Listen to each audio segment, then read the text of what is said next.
Welcome, my dear brothers and sisters, to another exciting episode of Eagle's Eyes. We thank you for your many mails that you have written, expressing your comments and even asking for some questions. We will answer them in one of these programs. Right now, we are going to continue on our study on spiritual experiences. We have been talking about angels. So, my dear brother, how have you been? I've been doing very well. Thank you. How about you? I'm doing good. I've been just handling all the mails that people are writing, asking you questions. Good.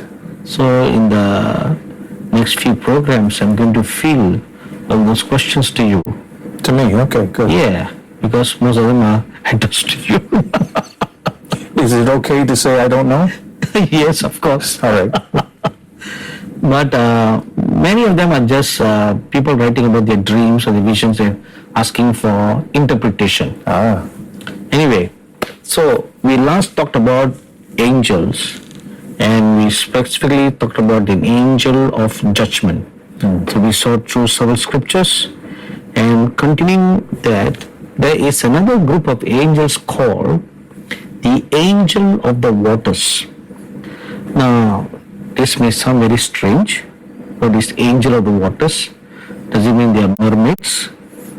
But if you read Revelation chapter 16 verse 5, and the scripture says like this, "And I heard the angel of the waters saying, You are righteous, O Lord, the one who is and who was and who is to be, because you have judged these things." So look at the phrase, the angel of the waters. What do you understand by that? You know, this is not one I've ever really focused on. When we began to discuss this, it's interesting to me. So immediately the way I think, I start asking question. Waters is plural. Are we talking puddles? Are we talking rivers? Are we talking lakes? Are we talking oceans? And so I just brought it up here. It's talking about rivers, fountains, pools, rains, deluges, everything, repositories. So every form of water. Every form of water. Yeah, so to me, I mean, that unpackages a whole host of insights into Scripture as we read the Scriptures, but also the possibilities of what God has planned for the days ahead. What are you specifying? For instance, I love to study metaphor, but I won't touch metaphor. There's going to be a third of the oceans that are going to be polluted. How do you, especially with the interconnection of all the oceans and rivers, how do you keep it to a third? Interesting. Because water flows. Right. So there's a realm of authority that they have to stop even the flowing of waters and put up an invisible barrier, if you will, to keep it to a third. Like I said, there's a vast, that's against physics. So there's something supernatural not only in their function and who they are, but what God's going to release through them in this hour. You know, something just is coming to my remembrance when you mention about the various kinds of waters or all forms of water. I remember when in the book of Exodus, when the prophet Moses struck the river Nile with his rod, and it became blood, but even the water in the pots, they were turned blood. Yeah. It's not just flowing water, but every form of water in Egypt, except Goshen, they all turn into blood. That's a good point. So the fountain in the Pharaoh's palace, the pool of water where they have their baths, their drinking water in the pots and in the pans, all turn to blood. Now that's point number one. And you made a very good point where 1/3 of the waters, the ocean waters, were restricted to be judged. Yeah. So these angels of the waters would be there to oversee that this far is where the poison should move. And no further, Right? You know, I remember in the year 2004, when the tsunami came in Indonesia, a prophet friend of mine had an encounter. In this spiritual encounter, he was taken in the spirit to what today we know as the very spot where the earthquake struck and the tsunami resulted. Right. When he was taken to the spot, he saw a huge, gigantic angel standing waist deep near the spot where the earthquake struck. And he was like a captain over hundreds of angels, all standing waist deep in that region. So when he kind of received a command from God, he blew his trumpet. When he did, all these angels lifted up their feet and they stomped on the ground. When they did, the earth shook, and then the tsunami resulted out of that. So he had shared this with me in 2004. Of course, in the beginning he thought he was seeing something spiritual. But when eventually the tsunami came and hundreds and thousands of people died, then he remembered that what he had seen was not a spiritual allegory, but something real from the spiritual perspective that took place, that the world had seen as an undersea earthquake, and then there's a movement of the tectonic plates that resulted in waves of waters that came as tsunami. So it makes you think about the Japanese earthquake and tsunami too. Speaking of that, after the first major earthquake, there were many aftershocks, right? One night, if I'm not wrong, it's on the April the 6th, I was meditating the scriptures, and suddenly I saw a vision.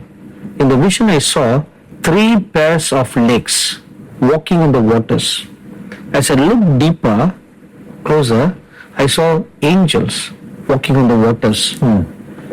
And I asked them, where are you going? They said, we are going to Japan. We are going to shake the nation. I said, haven't enough destruction been done? He said, no, we have received command from God to shake the nation one more time. And they walk on the waters towards Japan. That sounds like the angels of the waters. Yes, isn't it? Interesting. I was kind of thinking, now why this angel of the waters? There are some scriptures in the Bible, especially in the book of Revelation, where it says that when the gospel is preached, that even the sea creatures will listen to it and they will rejoice and glorify God. So it's found in Revelation chapter 5 verse 13.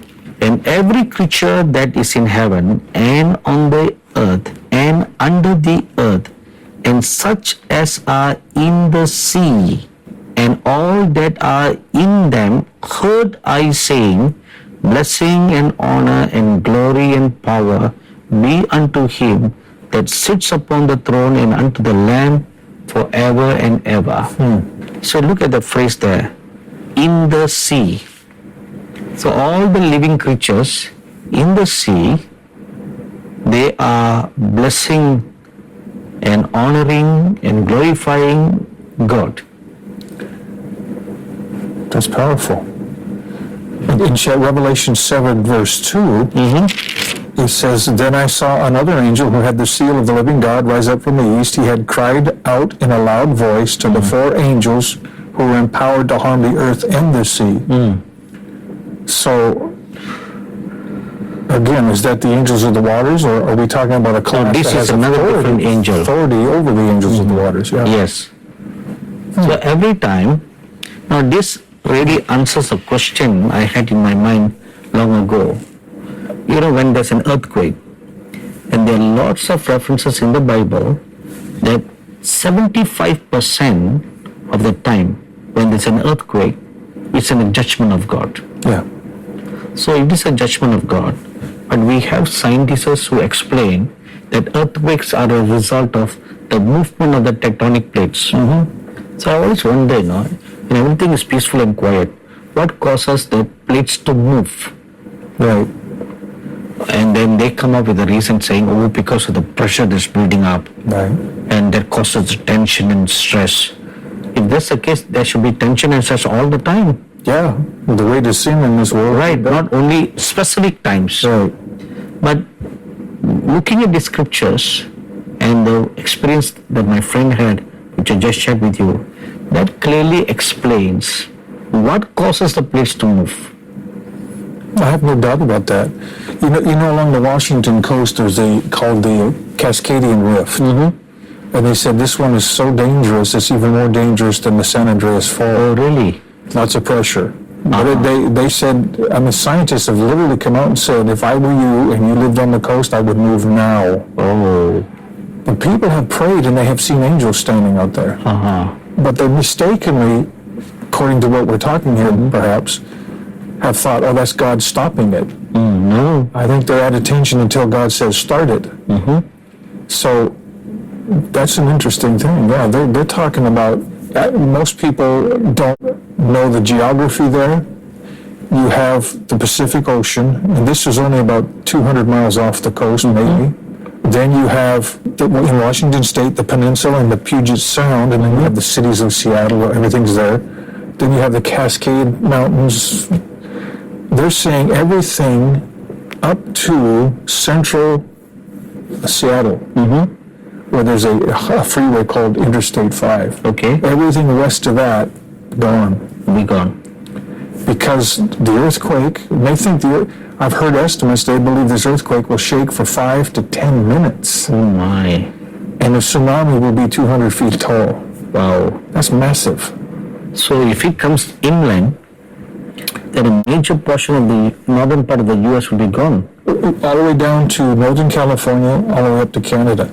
Wow. But see, when it comes into the Pacific, into the Puget Sound, they call it, you know what happens when water is channeled and it builds up even higher? Right. It's going to wipe everything out. So those angels are really busy at the end of the age. Uh-huh. Very much. In fact, if you read the book of Revelation, we see lots of angelic activities, Yes. never in any other books in the Bible. That's true. Very much. So they all are going to get very busy. That doesn't mean they're not busy now, Right. but it's just that made more visible in the book of Revelation than any other books. Yeah. Concluding. You have any more insight to share before we go to the next? Not that one, no? Okay, next. I think this is something which is very simple to explain and very common to understand. Ministering angels. Hebrews chapter 1 verse 14 tells us that are not all angels ministering spirits. Right. So these ministering spirits, what I understand them to be, they live among people to take care of us. And as such, they look exactly like humans. Right. There is a reference there in Hebrews chapter 13 verse 2 where it says, some have even entertained angels unaware. Right. Because they appear in human form. Right. And a very good example can be found in Acts chapter 12 verse 15 when the angel that rescued Peter, Right.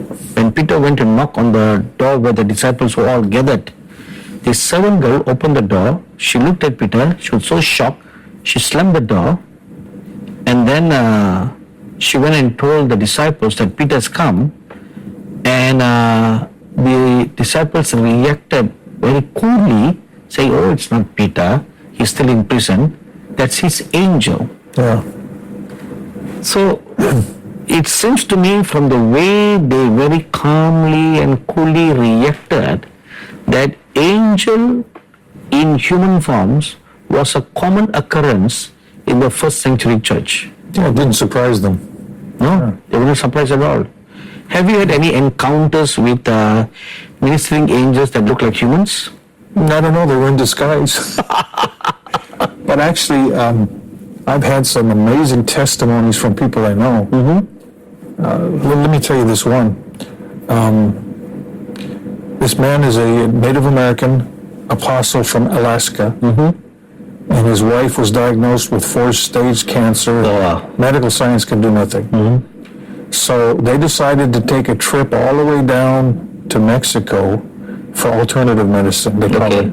So they drove. Now that's 4,000, 5,000 miles. On the way back, they stopped in Las Vegas where one of their daughters was, and they got a motel, and the daughter came, and she wasn't walking with God. She was more in the world. And the mothers in the hotel said, why don't you and our daughter walk down to the local Walmart and get some water and snacks? So it was about 2 or 3 blocks. So father and daughter are walking, and they're visiting and talking, and they entered into the entryway of this store. Now, the entryway is very large. You can fit 60, 70 people in there. And here was a young lady sitting on the ground, begging. She had, unkempt hair, and she had raggedy clothes. And he said she was a pretty young lady, but she was just looked like she was living on the street. And he was moved with compassion. And so what he did, he reached into his pocket and he pulled out all the money he had. Now, he had about $500 or $600. And he walked up to her. Now, there's a few people watching this. He hands her the money. He says, young lady, Jesus loves you. You don't have to live like this. You can go and buy clothes and food. You can get yourself a room, get cleaned up, and there's enough money to get you someplace where somebody cares for you. And he prayed for her and blessed her. He turned to walk into the store, and people had watched this, and all of a sudden there was a woman in front of him, and her eyes got as big as saucers, and she screamed, and he didn't turn around. He said, what happened? She said, she vanished. He said, oh. And he started preaching about the scriptures we just talked about, angels unaware. And, of course, a lot of people right there got saved. And I asked him, I said, why didn't you turn around? And he kind of laughed. He said, well, the Lord had been telling me that these occurrences are going to be more frequent. And so I just knew in my spirit when she let out that scream that had been an angel unaware. So those things are happening. And, well, even if you had turned around, there was nobody to see. Exactly. But I had an experience in the year 1985 where I saw an angel in human form for the first time. I was going to another different state for meetings, and I took the wrong bus. So I was stranded in a place, and I don't even know the local language. And I had no money in my pocket. I was so hungry and so thirsty. Whatever little money I had, I was afraid to use it because I needed that money to go back to Chennai. So then, to make a very long story short, I got into a bus to go to the nearest train station to buy a ticket and go back to Chennai. And I was so worried, so unsure what was going to happen next. So I was so absorbed in my thoughts. The bus was fairly crowded. There was a young boy about 15 or 16 standing beside me, very dark complexioned boy. And he was just constantly smiling at me. Every now and then when I turned and looked at him, he would be just beaming with smile from ear to ear. And that irritated me, Here I was drowned in my sorrow, and I don't know what was going to happen next when I reached the train station, and didn't have even enough money to buy a train ticket. This boy would be constantly smiling at me. Now this bus is traveling at high speed in a freeway. So there came a time where the bus stopped and a lot of people got down. And this boy was standing beside me, and the seat just near to him, one person got off. It is human culture, human nature, that everyone will grab a seat to sit, right? This little boy motioned for me to sit. I know these Indian people have a weird culture, a weird attitude. You always refuse the first time. It's more Asian culture, Okay. So I just politely said, no, you sit, because you are near to the seat. He said, no, you sit down. I said, no, you sit. So there was a kind of a tug-of-war between the two of us. The other people standing near to him, they said, if you two guys don't want to sit, let us sit. and two big guys were trying to get to the seat. The small boy used one hand, push away two big guys, and motion for me to sit. So seeing that, at that moment it didn't register me that he was using one hand to push away two big guys. And I sat, still drowned in my sorrows and worries, no? And every now and then when I look at him, he'll be just smiling and smiling again. Then later on I noticed he had a shoulder bag. He put his hand into his bag and took out a beautiful fresh red rose and he handed it to me. He never spoke a word but just motioning, this is for you. I looked at him and said, no, you don't give flowers to a man. You give flowers to a woman, not for me. So I said, no, this is for, I signed it. He said, no, he insisted that I take the flower. So I just took it. As soon as the flower touched my hand, I felt a great peace beyond all understanding that everything is under control, that I don't need to worry anything. By now, the bus is like, nobody was standing. All the doors were closed. The bus is moving at high speed on the freeway. This boy walked towards the exit door, turned, smiled at me, and disappeared. Right before my eyes. Disappeared. Only then I knew it was an angel who was standing beside me all the while. Wow. He was flesh and blood. He looked 100% as a normal human being. That's powerful. If he had not disappeared from my eyes, I would have never guessed it was an angel who was standing beside me all the while. So what happened to the rose? It was still there. I still had the rose. The rose of Sharon. Yes. Powerful. And then when I reached the train station, I was met by another angel in human form. Because I didn't have enough money to buy a ticket, Yeah. So I was looking at what am I going to do? Because I'm going to get stranded and may end up begging in the train station. Man of faith, begging in the station. So I was thinking what to do now. So I looked at, I thought I'll sell my watch, and just ask for enough money, just 20 rupees. I needed just, I think 15 rupees to buy a train ticket to get to Chennai. So I was standing there wondering what to do next. And there walked in a 6-footer man. He looked so smart. He had a briefcase in his hand and he was just looking straight where he was walking. When I looked at him, among the thousands of people in the train station, I felt an inner witness in me to go and ask him to buy my watch. So I walked up to him, introduced myself saying that I'm an evangelist and briefly narrated him what happened to me. And I said, I just need 15 rupees to buy a ticket to go home. And he said, I'll sell you my watch. And I had a Japanese Casio watch, He said, look, this is a very new watch that I got. Can you please keep this and give me 15 rupees? He looked at me and he looked at the watch and said, no, I can't give you 15 rupees. I was almost with tears and I begged him. He said, please, this is a new watch. Look at it. You don't need to give me for free. Just keep this watch. He said, no, I will not give you 15 rupees. I will give you 50 rupees.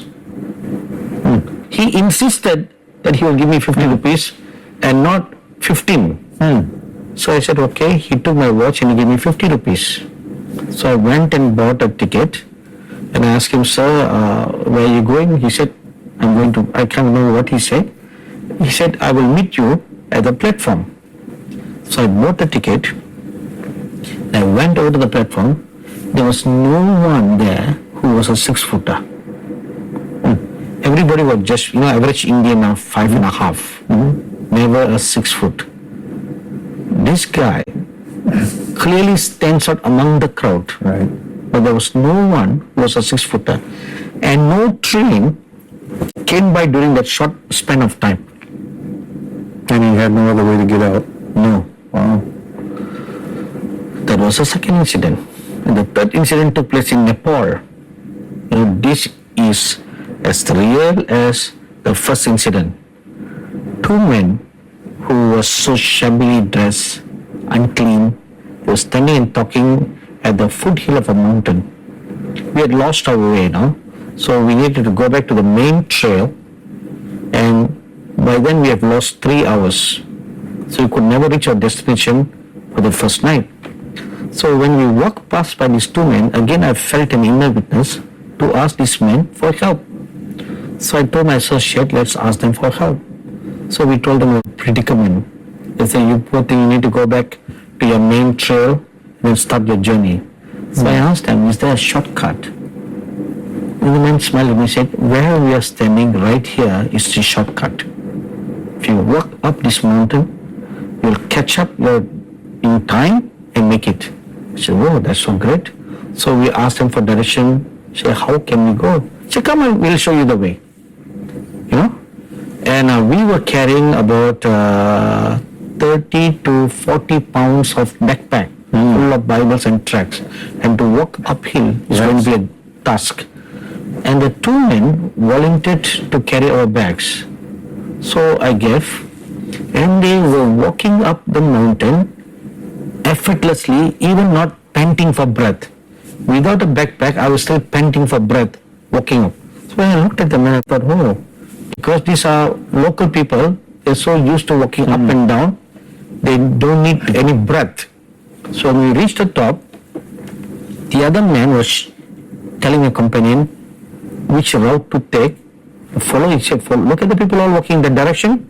Follow that route and you will reach your destination. So this man was standing beside me and said, okay, give me my backpack. So he helped to put on me, and I turned around and he was gone. You know, it will take 2 seconds to turn around, right? Yes. He was gone. And it's a flat plateau. He could not have gone anywhere in 2 seconds. So I was wondering what happened. Where could he have gone? And I saw this other guy who was helping my associate to put on. He walked 10 steps, just waving goodbye, and he disappeared into thin air, right before my eyes. It's hard to deny that one. Yes. And my associate saw, and he was shocked. He looked at me. Is that Angel? I said, sure it is. So those are ministering angels that God sent to help us. That's amazing. So, Dr. Bruce, our time has come to call it quits for the episode. That went quick. Yeah, look at that. Oh, just like the angel disappeared. Time has disappeared. All right, we'll see you next week. All right. So, I'm sure you are blessed by this program. If you have any questions, you can write to us to the email ID that you see on the screen. And we'll meet again next week. Goodbye. Our address: